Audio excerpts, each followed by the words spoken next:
Džodija Pikulta 19 minūtes. Kad tu to lasīsi, cerams, manis vairs nebūs. To, kas noticis, nevar mainīt, nevar paņemt atpakaļ skaļi izteiktu vārdu. Tu domāsi par mani un vēlēsies, kaut tev būtu bijusi iespēja atrunāt mani no tā. Mēģināsi izspriest, kas tev bija jāpasaka vai jāizdara.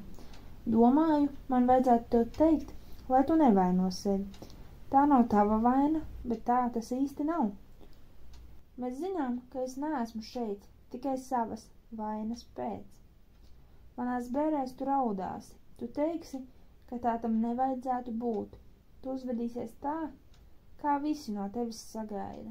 Bet vai tev manis patiešām pietrūks, kas vēl svarīgāk, vai man pietrūks tevis, vai kāds no mums patiesi vēlas dzirdēt atbildi uz šo jautājumu? 2007. gada 6. marts. 19 minūtēs var nopļaut Mauriņu mājas priekšā, nokrāsot matus, noskatīties hokeja mača trešdaļu. 19 minūtēs var uzcept plācnīšus un zobārsts šajā laikā var ielikt plombu. Var paspēt salocīt veļu ģimenei, kas sastāv no 5 cilvēkiem. 19 minūtes bija pietiekams laiks, lai izpārdotu biļetes uz Tennessee Titans izšķirošajām spēlēm. Tik ilgi turpinās viena situāciju komēdijas sērija, neskaitot reklāmas rullīšus. 19 minūtēs var aizbraukt no Vermontas štata robežas līdz Sterlingas pilsētai Ņūhempšīrā. 19 minūtēs var pasūtīt un saņemt picu. Var izlasīt pasaku bērnam vai nomainīt mašīnēgļu. Var noiet jūdzi. 19 minūtēs var nošūt vienu drēbju vīli. 19 minūtēs var apturēt pasauli. 19 minūtēs var no tās aiziet. 19 minūtes ir pietiekams laiks atriebībai. Aleksa Kormīra, kā parasti kavēja, ceļā no viņas mājas Sterlingā līdz Grafortas apgabala augstākajai tiesai Ņūhempšīrā bija jāpavada ne mazāk kā 23 minūtes. Turklāt, lai sasniegtu šādu rezultātu, vajadzēja vārda tiešā nozīmē traukties cauri Oksfordai vienā vēja pūtienā. Viņa zeķēs noskrēja lejā pa kāpnēm, nesot rokās kurpes un dokumentu mapes, kurus bija atvedusi mājās darbam nedēļas nogalē. Aleksa saņēma biezos vara krāsas matus mazglā un ar matadatām sasprauja tos zemu uz pakalša, censdamās pirms iziešanas no mājas piešķirt sev atbilstošu izskatu. Nu jau 34 dienas Aleksa bija augstākās tiesas tiesnese. Viņa bija domājusi, ka pēc 5 gadu darba apgabaltiesā, kur viņai ik uz soļa jāpierāda savas spējas jaunajā darba vietā, viņa beidzot varēs uzelpot. 40 gadu vecumā Aleksa joprojām bija jaunākā tiesnese štatā. Viņai joprojām vajadzēja pielikt milzu pūles, lai viņu uzskatītu par absolūti objektīvu, jo uz tiesas zāli kāste līdzvilkās sabiedriskā aizstāvja reputāciju un prasītāji nebeidz apgalvot, ka viņas liecas nostāties aizstāvības pusē. Kad Aleksa pirms daudziem gadiem izlēma pretendēt uz tiesneša amatu, viņu vadīja patiesa vēlme darīt visu, lai katrs cilvēks šajā tiesu sistēmā tiktu uzskatīts par nevainīgu, kamēr viņa vaina netiek pierādīta. Nelaimīgā kārtā viņa nenojauta, ka tiesnesis nedrīkst atļauties pat tik sīku greznību kā šaubas. Svaigi pagatavotas kafijas smarža aizvilināja Aleksu uz virtuvi. Viņas meita sēdēja pie virtuves galda, salīkusi virs kūpošas kafijas krūzes ar skatienu ieurbusies mācību grāmatā. Džosija izskatījās nomocīta, zilās acis pielīšas ar asinīm, kastaņbrūnie mati saņemti nekārtīgā zirgastē. Tikai nesaki, ka bija augšā visu nakti, Aleksa teica. Džosija pat nepapūlējās pacelt acis. Es nebiju augšā visu nakti, viņa mēdījās. Aleksa ielēja savu tasē kafiju un ieslīdēja krēslā iepratīm meitai. Patiešām? Tu vēlējies, lai es tev kaut ko atbildi, Džosija sacīja. Tu negribēji patiesību. Aleksa sarauca pieri. Tev nevajadzētu dzert kafiju. Un tev nevajadzētu smēķēt. Aleksa jūta, ka piesarkst. Es ne... Mam, Džosija nopūtās. Pat pēc tam, kad tu atver vannas istabas logus, es varu savos dūmus dvieļos. Viņa kareivīgi paraudzījās augšup, it kā izaicinādama Aleksu minēt vēl kādu viņas trūkumu. Aleksa nevarēja nosaukt citu trūkumu. Viņai nebija laika trūkumu meklēšanai. Kaut gan viņai patiktu bez sirdsapziņas pārmetumiem apgalvot, ka Džosijai nav neviena trūkuma, mēģinot tos meklēt, viņa noteikti nonāktu pie tā paša secinājuma, kas bija neizbēgams katram, kurš jebkad saticis Džosiju. Glīta, populāra izcilniece. Labāk par citiem apzinās, kādas sekas var būt noklīšanai no pareizā ceļa. Šai meitenei visi paredzēja spožu nākotni. Tieši tādu Aleksa bija cerējusi redzēt savu meitu. Reiz Džosija ārkārtīgi lepojās, ka viņas māte ir tiesnese. Aleksa atcerējās, kā Džosija visiem pēc kārtas stāstīja par viņas karjeru. Bankas kasierim, saņotājiem pārtikas preču veikalā, stjuartēm lidmašīnās. Viņa izvaicāja Aleksu par lietām un spriedumiem. Kad Džosija pirms 3 gadiem iestājās vidusskolā, viss piepeši mainījās un sapratnes tunelis starp viņām pamazām aizgruva. Aleksai nebija pamata domāt, ka Džosijai slēpjams kas vairāk nekā jebkuram citam pusaudzim viņas vecumā, tomēr viņu attiecības sarežģīja viens īpašs apstākļus. Parasti vecāki nosoda savu bērnu draugus tikai vārdiski, bet Aleksai tas bija pa spēkam arī likumīgā ceļā. Kas tev šodien darāmo darbu sarakstā, Aleksa pavaicāja? Ieskaite un tev? Apsūdzības, Aleksa atbildēja. Viņa piemiedz acis, cenzamās pāri galdam izlasīt Džosijas mācību grāmatas virsrakstu, ko redzēja apgriezt otrādi. Ķīmija? Katalizatori, Džosija paberzēja deniņus. Vielas, kas pātrina reakciju, bet paliek neizmainītas. Piemēram, ja tev ir oglekļa monoksīds un ūdeņradis, un tu tos sajauks ar cinka un chroma oksīdu, tad kas tev kaiš? Es tikai atcerējos, kāpēc nopelnīju C līmeni organiskajā ķīmijā. Vai brokastis paēdi? Iedzēru kafiju, Džosija teica. Kafija neskaitās. Steigas gadījumā skaitās gan, Džosija paziņoja. Aleksa aptvēra, kas būtu pieņemamāk. Nokavēt papildu 5 minūtes vai dabūt vēl vienu negatīvu piezīmi pretī savam vārdam vecāku pienākumu sarakstā. Vai 17 gadu vecumā meitai nevajadzētu pašai prast parūpēties par sevi no rīta? Aleksa sāka steigšus izkravāt no leduskapja produktus. Olas, piens, bekons. Manreiz vajadzēja ierasties uz ārkārtas sēdi štata psihiatriskajā slimnīcā, kur kāda pacienta iedomājās, ka ir emerilis. Vīrs izvirzīja pret viņu apsūdzību, kad viņa iemeta blenderī mārciņu bekona un ar nazi rokā vajāja viņu pa virtuvi, kliegdama bam. Džosija atrāva skatienu no mācību grāmatas. Vai tiešām? Tici man, es pati kaut ko tādu nevarētu izdomāt, Aleksija iesita olu pannā.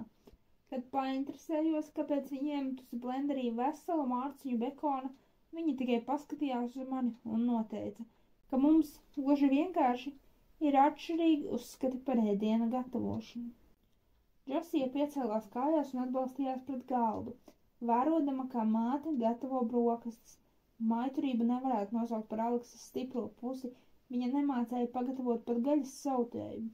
Toties lepojās ar faktu, ka spēja atcerēties no galvas telefonu numurus visiem Sterlingas restorāniem, kas piedāvā picu un ķīniešu ēdienu piegādi bezmaksas. Neuztraucies, Aleksa sausi noteica. Domāju, man izdosies to paveikt, nenosvilinot māju. Tomēr Džosija izņēma pannu viņai no rokām un sāka tajā ieklāt bekona šķēlītes, liekot tās cieši blakus, gluži kā sīkķis, konservu bunģā. Kāpēc tu tā ģērbies, viņa pēkšņi pajautāja? Aleks uzmeta skatienu saviem svārkiem, blūzei un augstpēšu kurpēm un neizpratnē saroca pieri. Kāpēc tu tā jautā? Vai es izskatos pēc Margaretas Tečeras? Nē, es domāju, kāpēc tu tā centies? Neviens taču nezina, kas tev mugurā zem mantijas. Tu varētu valkāt kaut vai pidžamas bikses, vai arī svīteri ar cauriem elkoņiem, kas tev saglabājies vēl no koledžas laikiem. Neatkarīgi no tā, vai cilvēki to redz vai ne, man vienalga ir, jāizskatās saprātīgi. Džosijas seja viegli apmācās un viņa ātri pārliecās par plīti, itin, kā Aleksa būtu atbildējusi nepareizi. Aleksa vēroja meitu, viņas apgraustos pusmēneša formas nagus, pigmentēto ādas laupumiņu aiz auss, zigzaga matu celiņu un domās redzēja bērnu, kas tuvojoties saulrietam, nīkst pie loga Alklas mājā, jo zina, ka ap šo laiku Aleksa atnāks pēc viņas. Es nekad neesmu atļaujusies darba laikā valkāt pidžamu, Aleksa piebilda. Toties dažreiz aizslēdzu zāles durvis un nosnaužos uz grīdas. Džosijas seja lēni atplauka izbrīnas maidē. Mātes atzīšanās līdzinājās sajūtām, kad uz plaukstas nejauši nolaidies taurenis. Cilvēks jūtas tik pārsteigts, ka pievēršot tam pārmērīgu uzmanību, riskē zaudēt mirkļa netveramo pievilcību.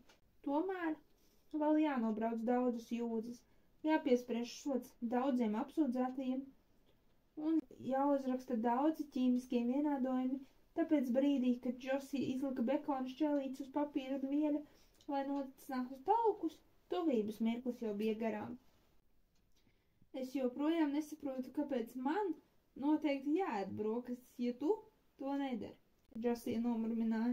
Tu neesi pietiekami veca, lai tev būtu tiesības sagandēt savu dzīvi. Aleksa norādīja uz olu kulteni, ko Džosija maisīja pannā. Vai apsoli, ka pabeigs iesākto? Džosija palūkojās uz viņu. Apsoli. Tad es iešu.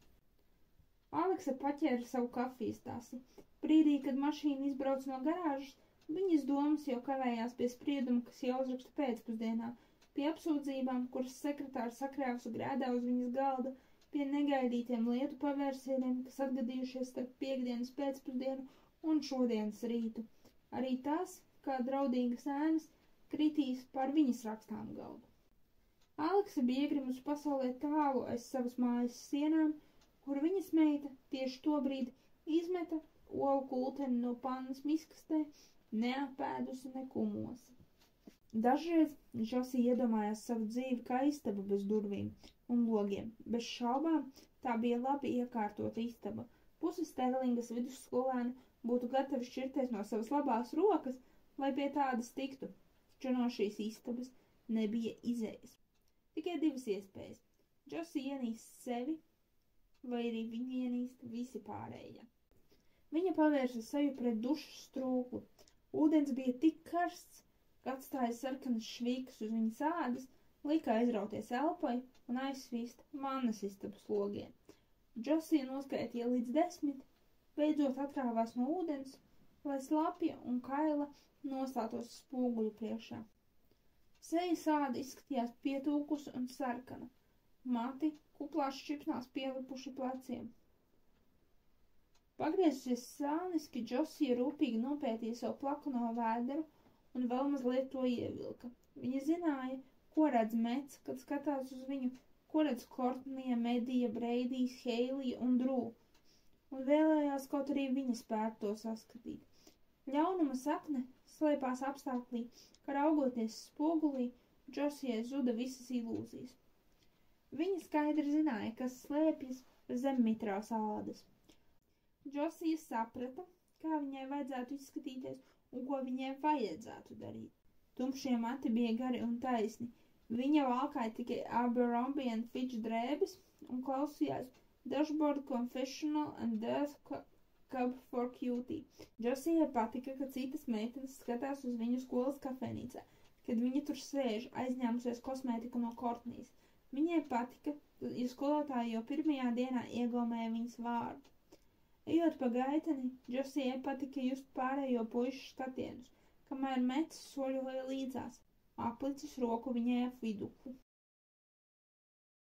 Tomēr Džosija nespēja pārstāt prātot, kas notiktu, ja visi uzzinātu baisnīgo noslēpumu, ka dažus rītus viņai tikai ar pūlēm izdodas piespiest sevi izkāpt no gultas un uzlikt sejai svešu smaidu, ka viņai zem kājām ir gaiss, nevis stingrs pamats. Viņa ir krāpniece, kura vienmēr smejas par pareizajiem jokiem, tērgā par pareizajām baumām un spēja iekārdināt pareizo puisi. Krāpniece, kura gandrīz vairs neatceras, kā tas ir būt īstai. Un patiesībā nemaz nevēlas to atcerēties, jo tas izraisa vēl lielākas ciešanas. Nebija nevienā, kuru viņa varētu to apspriest. Ja kāds iedrošinājās kaut vai tikai apšaubīt savas tiesības piederēt privileģēto un populāro pulkam, viņš tur vairs neiederējās. Un Mets, jā, viņš tāpat kā pārējie redzēja tikai Džosijas virskārtu. Pasakās pēc maskas krišanas, lai kas arī notiktu, skaistais princis joprojām mīlēja meiteni, un tas vien pārvērta viņu par princesi. Tomēr vidusskolā darbojās citi likumi. Viņa bija princese tikai tāpēc, ka turējās kopā ar Metu, un pēc savāda apburtu loka principa Mets satikās ar Džosiju, jo viņa piederēja pie Sterlingas vidusskolas princesēm. Jo Džosija nevarēja uzticēties arī savai mātei. Izejot pa tiesas ēkas durvīm, tiesnesis nepārstāja būt par tiesnesi. Viņas māte allaž mēdza atkārtot. Tāpēc Aleksa Kormīra sabiedriskā vietā nekad neizdzēra vairāk par vienu glāzi vīna. Tāpēc viņa nekad nekliedza un neraudāja. Mēģinājums bija dumšs vārds, ņemot vairāk ar mēģinājumu patiesībā vienmēr ir par mazu. Vajag pakļauties noteikumiem un punkts. Daudz sasniegumu, par kuriem Džosijas māte lepojās visvairāk, Džosijas atzīmes, izskats, veiksmīgā iekļaušanās pareizajās aprindās, īstenojās tikai tāpēc, ka Džosija baidījās kaut ko izdarīt nepareizi, nevis pati to ļoti vēlējās. Džosija ietnāca dvielī un devās uz savu guļamistabu. Viņa izņēma no skapja džinsus un uzvilka 2 teniskrēklus ar garām piedruknēm, kas izcēla krūtis. Džosija uzmeta skatienu savam rokas pūksnim. Jāpasteidzas, ja vien viņa negrib nokavēt. Pirms iziešanas no istabas Džosija vēl brīdi vilcinājās. Nokritus uz gultas, viņa pabāza roku zem naktsgaldiņa un sataustīja ziploku sviestmežu kārbiņu, piespraust pie koka rāmja. Tur glabājās viņas slepenie miega zāļu krājumi. Džosija pamazām krāja pa vienai tabletei kopš brīža, kad mātei tika izrakstītas šīs zāles bezmiega ārstēšanai, un māte to nekad nepamanīja. Lai neuzkrītoši sakrātu šīs 15 tabletes, Džosija bija nepieciešami gandrīz 6 mēneši, un viņa prātoja, ka ieceri varētu izdoties, ja viņa izdzertu tabletes kopā ar pudeli vodkas. Viņa nebija izstrādājusi noteiktu stratēģiju izdarīt pašnāvību nākamajā otrdienā vai dienā, kad būs nokusis sniegs, vai kaut ko citu tikpat konkrētu. Tas bija kaut kas līdzīgs rezerves plānam. Kad patiesība nāks gaismā, un neviens vairs negribēs viņu redzēt, Džosija varēs tikt vaļā pati no sevis. Viņa nobāza tabletes atpakaļ slēptuvē zem naktsgaldiņa un devās lejup pa kāpnēm. Iegājusi virtuvē, lai sakravātu mugursomu, Džosija uz galda ieraudzīja atvērtu ķīmijas mācību grāmatu un sarkanu garkātainu rozi. Mets stāvēja atslējies pret leduskapa istabas stūrī. Viņš droši vien bija iekļuvis mājā patvērtajām garāžas durvīm. Skatoties uz viņu, Džosijai kā allaž reiba galva no gada laiku pārbagātības, ko viņš iemiesoja, matiem piemita rudens krāsas, acis spilgti zilas kā ziemas debesis, bet smaids sildīja kā karsta vasaras saula. Beisbola cepuri viņam galvā bija uzlikta otrādi, un viņš bija uzvilcis Sterlingas koledžas hokeja komandas tēkralu, virs garpiedurkņu krekliņa, ko Džosija reiz slepus aizņēmās, un turēja savā apakšviļas atvilknē, lai varētu ieelpot viņa smaržu, kad vien to vēlēsies. Bet tu joprojām esi nelāgā omā, Mets vaicāja. Džosija brīdi vilcinājās. Ne jau man viss sagāja grīstē. Mets atrāvās no leduskapja un paspēris soli uz priekšu, apvija rokas Džosijai ap vidukli. Tu taču zini, ka es tur neko nevaru darīt. Viņa labajā vaigā pazibēja bedrīte. Džosija jūta, ka viņas sirds nespēja pretoties un pamazām atmaikst. Nebija jau tā, ka es negribētu tevi satikt. Man pat tiešām vajadzēja mācīties. Mets nobīdīja matus no meitenes sejas un noskūpstīja viņu. Tieši tāpēc Džosija iepriekšējā vakarā aizliedza Metam šeit parādīties. Viņa klātbūtne lika meitenei zaudēt pamatu zem kājām. Dažreiz, kad viņš tai pieskārās, Džosija iedomājās sevi izgaistam, līdzīgi tvaikam. Medz garšoja pēc kļavu, sīrupa un nožēlas. Tu taču zini, ka tā ir tikai tava vaina, viņš teica. Es neuzvestos kā jucis, ja tevi tik ļoti nemīlētu. Tobrīd Džosija aizmirsa par istabā noslēptajām tabletēm. Viņa aizmirsa, ka reiz raudājusi dušā. Viņa neatcerējās neko, izņemot to, kā tas ir. Būt dievinātē. Man ir laimējies, viņa sacīja pati sev, un šie vārdi viņas domās atstāja sudrabainu sliedi. Laimējies, laimējies, laimējies. Patriks Dišams, vienīgais Sterlingas policijas izmeklētājs, sēdēja uz sola ģērbistabas tālākajā galā un klausījās, kā maiņu nodod jauniņais patruļas policists, kurš jau bija pamanījies uzaudzēt pamatīgu vēderiņu.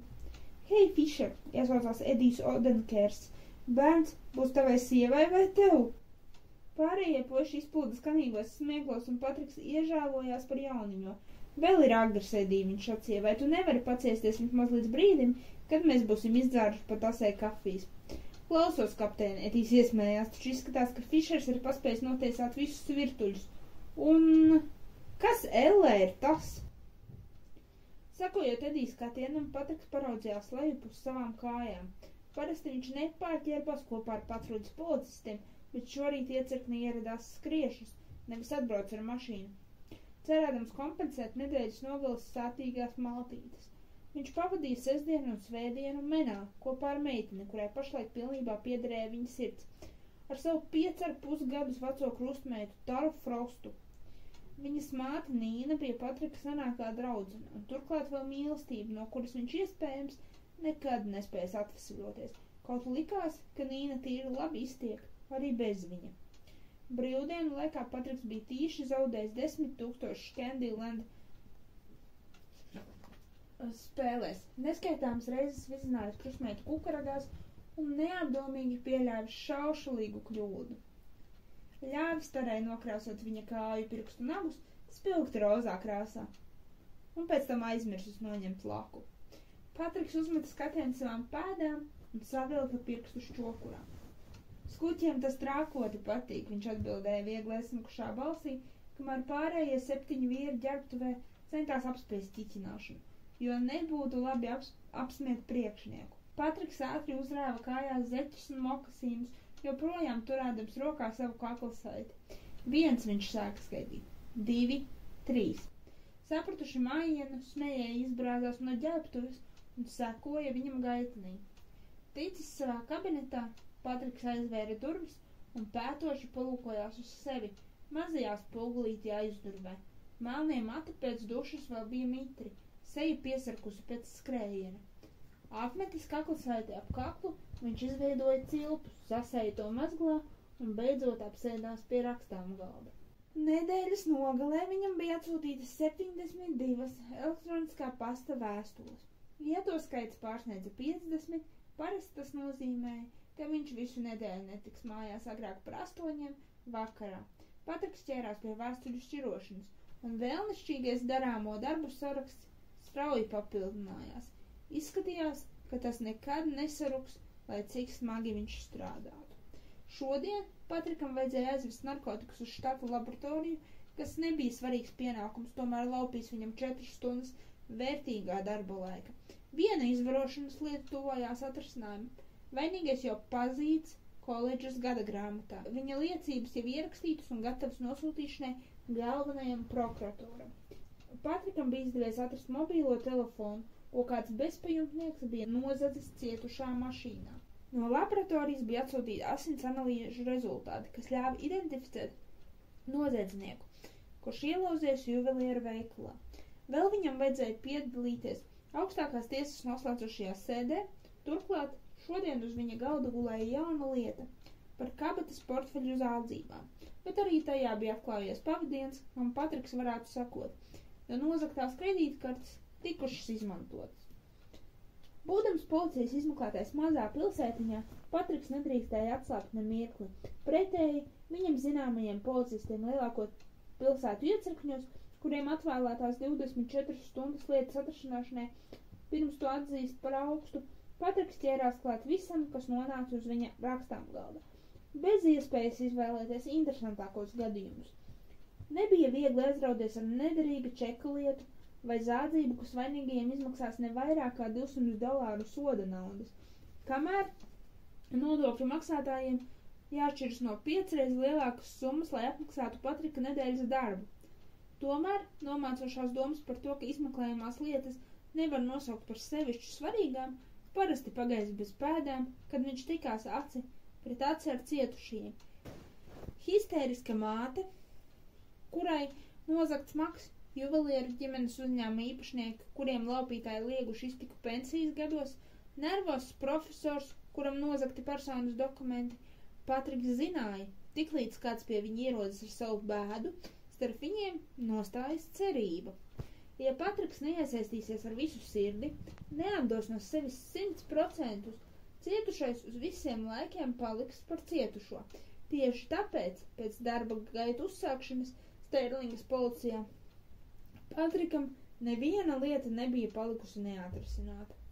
Un tomēr, kad Patriks vienatnē gulēja gultā un domās brīvi klejoja pa savas dzīves līkločiem, viņš nespēja atcerēties patiešām nozīmīgus panākumus, bet tikai neveiksmes. Kad Patriks apstaigāja postežu pēc vandāļu uzbrukuma, uzgāja aizdzīto mašīnu mežā, jau izjauktu pa detaļām, vai sniedza salvetes šņukstošai pēc randiņa izvarotai meitenei, viņš nespēja aizgaņāt domu, ka jau atkal ir nokavējis.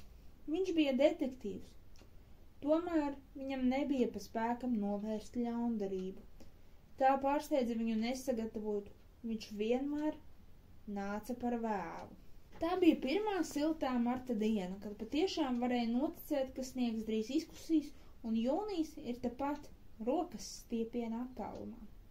Džosija sēdēja uz meta sābu motora pārsaga skolēnu autostāvvietā, domādama, ka vasaras tuvums nozīmē jaunā mācību gada sākumu un ka pēc nieka 3 mēnešiem viņa mācīsies vidusskolas pēdējā klasē. Viņa aiz muguras atzvēlēs pret vēja stiklu un pavēršas sevi pret sauli, sēdēja mets. Laižamies prom no skolas, viņš ierunājās. Ārā ir pārāk jauki, lai mēs tur tupētu iespundēti visu dienu. Ja tu aizlaidīsies, tevi nosēdinās uz rezervistu soliņa. Tajā pēcpusdienā sākās štata čempionāts hokejā, un Mets bija labākais uzbrucējs. Sterlingas komanda uzvarēja pagājušajā gadā, un spēlētājiem bija pamatoti iemesli cerēt, ka šogad izdosies atkārtot šo sasniegumu. Tu nāks uz spēli, Mets sacīja, un tas bija drīzāk apgalvojums, nevis jautājums. Tu grasies būt labākais spēlētājs? Mets viltīgi pasmēdīja un ievilka Džosiju savos apskāvienos. Vai tad kādreiz ir bijis citādi, viņš sacīja, un tā kā runa vairs nebija par hokeju, viņa juta, ka seja virs šallas piesarkst. Pēkšņi Džosija juta, kā par viņas muguru nolīst sīku priekšmetu krūsa. Abi izslējās un ieraudzīja futbolistu Breidiju Praisu, kurš gāja viņiem garām roku rokā ar Heiliju Vīveri, skolas karalieni. Heilija uzsvieda viņiem otru peniju sauju. Sterlingas vidusskolā tā bija pieņemts novēlēt sportistam labu veiksmi. Sadod viņiem Roisonu, Breidijs iesaucās. Tobrīd autostāvvietu šķērsoja arī viņu matemātikas skolotājs ar melnu nobilušu ādas portfeli vienā rokā un kafijas termus otrā. Hei, Makēba kungs, Mets viņam uzsauc, kā man veicās kontroldarbā pagājušajā piekdienā? Laimīgā kārtā jums piemīt talants citās jomās, Roistona kungs. Skolotājs atbildēja, bāzdams roku kabatā. Viņš pamirkšņāja Džosijai un pār viņiem nobira monētu lietus. Penija krita no debesīm uz viņas pleciem, kā konfetī, kā krītošas zvaigznes. Tā jau man likās, Aleksa nodomāja, stūķēdama atpakaļ rokas somā tās saturu. Viņa bija paķērusi nepareizo somu un atstājusi mājās kodu karti, kas ļāva ieiet augstākajā tiesā pa dienesta ieeju ēkas aizmugurē. Kaut arī viņa bija piespiedusi signalizācijas pogu vismaz miljonus reižu, šķiet tūmā nebija neviena, kurš varētu viņu ielaist. Sasodīts, Aleksa klusi nomurmināja, laipodama starp dubļu peļķiem, mēģinot saglābt savus krokodilādes augstspējušu kurpes, atstājot mašīnu ēkas aizmugurē. Šīs pūles parasti gāja viņai secē. Ja planētas atradīsies pareizajās attiecībās, viņa varētu tikt savā kabinetā caur sekretārs birojiem. Varbūt viņai paveiksies, un arī lietas izskatīšana neaizkavēsies. Kaut arī pie publiskās ieejas Drūzmējās apmēram 20 cilvēku. Tiesas darbinieki pie durvīm pazina Aleksu, jo pretēji apgabaltiesas kārtībai, kur tiesneses bez mitas tiek pārceltas no vienas vietas uz citu, viņa šeit uzturēsies 6 mēnešus. Darbinieki pamāja, lai Aleksa iznāk rindas priekšgalā, bet tā kā viņas rokas somiņā atradās atslēgas ceļojumu termus no nerūsējoša tērauda un vēl šis tas, par ko viņai nebija nejausmas, Aleksa netika garām metāla detektoriem. Trauksmes signāls pievērs apkārtējo uzmanību, ik viens ēkas vestibilā pagriezās, lai redzētu, kurš iekritis slazdā. Nodūrusi galvu, Aleksa steigšs čarsoja nospodrināto flīžu grīdu, kad pēkšņi paslīdējusi gandrīz zaudēja līdzsvaru. Viņa krita uz priekšu, un viņu uzķēra druknes vīrietis. Sveika, mazulīt! Viņš sacīja veltīs sievietei glūnošu skatienu. Man patīk tavs kurpes! Nesakot ne vārda, Aleksa izrāvās no viņa rokām un turpināja ceļu uz sekretāras biroju. Neviens cits augstākās tiesas tiesnesis nesaskārās ar kaut ko tam līdzīgu. Tiesnesis Vegners bija jauks cilvēks, bet viņa seja izskatījās pēc ķirbja, kas pamests sapūšanai pēc visu svēto dienas. Tiesnesis Gerhartes, viņas kolēģis valkātās blūzes, izskatījās vecākas par Aleksu. Kad Aleksa tikko sāka tiesneses gaitas, viņa maldīgi uzskatīja savu salīdzinošo jaunību un pievilcību par priekšrocību, kas pasargās no ierūsējošiem stereotipiem, bet tādos rītos kā šis, viņas pārliecības sašķobījās. Iegājusi savā kabinetā, Aleksa nometa somu, steigšs uzrāva mantiju, 5 minūšu laikā izdzēra kafiju un pēdējo reizi pāršķirstīja lietu. Katra lieta tika iešūta atsevišķos vākos, bet dokumenti par atkārtotiem likuma pārkāpumiem sastiprināti kopā ar gumiju, un dažreiz tiesneši lietās atstāja viens otram piezīmes uz līmlapiņām. Aleksa atvēra kādu iepriekšējo lietu un ieraudzīja uz līmlapiņas attēlot vīrieša figūru, uz viņas sejas bija uzzīmētas restes, signāls no tiesneses Gerhartes, ka šī likuma pārkāpēja pēdējā iespēja ir izsmāta un nākamajā reizē viņam jānokļūst aiz restēm. Aleksa nospieda signālu pogu, paziņojot tiesas darbiniekam, ka ir gatava, un pēc šī brīža izdzirdēja pieteikumu. Lūdzu, visi piecelieties, sēdi vada cienījamā tiesnese Aleksandra Kormīra. Ienākot tiesas zālē, Aleksa jutās tā, it kā pirmo reizi kāpt uz skatuves Brodveja sezonas atklāšanas ceremonijā. Viņa zināja, ka zāle būs pilna ar cilvēkiem, un visi skatīsies tikai uz viņu. Tomēr neizbēgami pienāca brīdis, kad viņa nespēja pālpot, nespēja nocēt, ka visi ieradušies, lai paraudzītos tieši uz viņu. Aleksa mundri uzkāpa uz paaugstinājumu un apsēdās pie galda. Torīt vajadzēja izskatīt 70 apsūdzības, un tiesas zāle bija stāvgrūdām pilna ar cilvēkiem. Tika izsaukts pirmais atbildētājs, kurš nodūris skatienu nostājās aiz barjeras.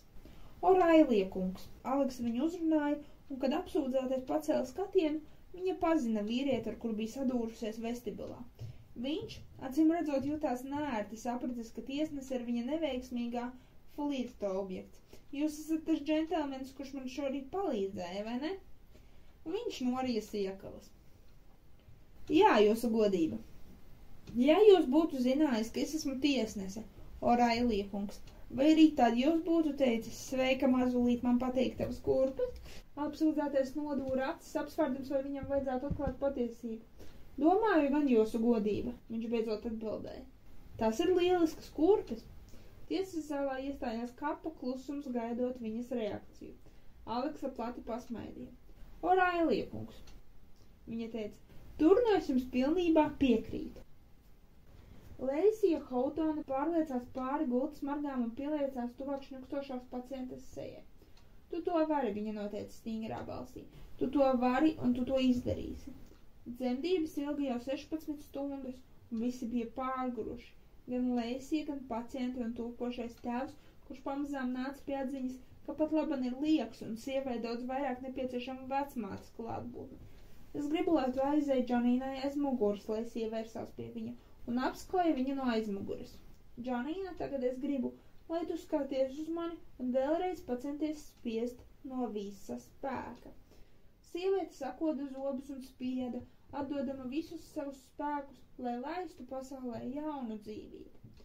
Lēsija noliecās, taustot pēc mazuļa galviņas, izvadīja to cauri šaurajiem dzemdību ceļiem un ātri pārcēla nabas saites cilpu pāri bērna kaklam, nemirkli nenolaižot acis no pacientes. Nākamajās 20 sekundēs tavs bērns kļūs par jaunpienācēju uz šīs planētas, Leisija teica. Vai vēlies viņu satikt? Atbildes vietā dzemdētājs spieda no visa spēka. Maksimāla piepūle, mērķtiecīgs kliedziens, augļūdeņu izšļākšanās, un pēc īsa mirkļa Leisija jau turēja rokās gandrīz violetu augumiņu, ko viņa tūlīt iedeva jaunajai mātei, brīdī, kad atskanēs mazulītes pirmais kliedziens, lai viņa justos pēc iespējas ērtāk. Pacienta atkal raudāja, taču šoreiz bez sāpju izraisītā izmisuma pieskaņas. Jaunie vecāki noliecās par savu mazuli, izveidojot noslēptu apli. Leisija atkāpās un vairoja viņus. Arī pēc bērna piedzimšanas vecmātei parasti bija darba pilnas rokas. Tomēr šobrīd viņa vēlējās tikai aplūkot mazuli. Iespējams, vecāki saskatīs mazulītes sejas vaipstos tantes Mārdžas zodu vai vectēva degunu, bet Leisija redzēja tikai gudru un mierpilnu skatienu. 8 mārciņas vēl neizmantotu un daudz sološu iespēju. Jaundzimušie viņi atgādināja miniatūras Budas tēlus ar apgrotām sejām. Tomēr tas neturpinājās ilgi. Kad Leisija atkal ieraudzīja šos zīdaiņus pēc nedēļas, veicot regulārās pārbaudas vizītes, viņi bija pārvērtušies par parastiem maziem cilvēciņiem. Mazuļu apgrotība savādā kārtā izgaisa bez pēdām, un Leisija nepārstāja prātot, kur gan tā pazūd. Kamēr viņa māte pilsētas otrā pusē sagaidīja Ņūhampšīras štata Šterlingas pilsētas jaunāko iedzīvotāju, Pīters Hautons uztrūkās no miega. Tēvs, dodamies uz darbu, pieklauvēja pie Pītera guļamistabas durvīm. Tas aizvietoja modinātāju pulksteni. Lejā viņu gaidīja bļodiņa ar brokastu pārslām, jo māte neaizmirst šo pienākumu pat tad, ja viņu izsauc uz darba 2 no rīta. Tur noteikti būs atstāta arī zīmīte, kurā viņa novēlēs veiksmi skolā, it kā tas būtu tik vienkārši. Pīters atgrūda sagu sānis. Vēl joprojām ģērbies pidžamā, viņš piecēlās kājās, apsēdās pie sava rakstām galda un ieslēdza datoru. Vārdi ziņojuma lodziņā izskatījās izplūduši. Viņš pastiepa roku un paņēma brīles, kuras allaž turēja blakus datoram. Uzlicis brīles, zāds noklikšķināja uz paziņojumu un pēkšņi ieraudzīja to, ko bija cerējis nekad vairs neredzēt. Pīters nospieda Ctrl Alt Delete kombināciju, tomēr, kad tas bija izdarīts, viņš joprojām nespēja atbrīvoties no redzētā. Arī brīdī, kad ekrāns jau bija tukšs, kad viņš aizvēra acis, un pat tad, kad viņš sāka raudāt.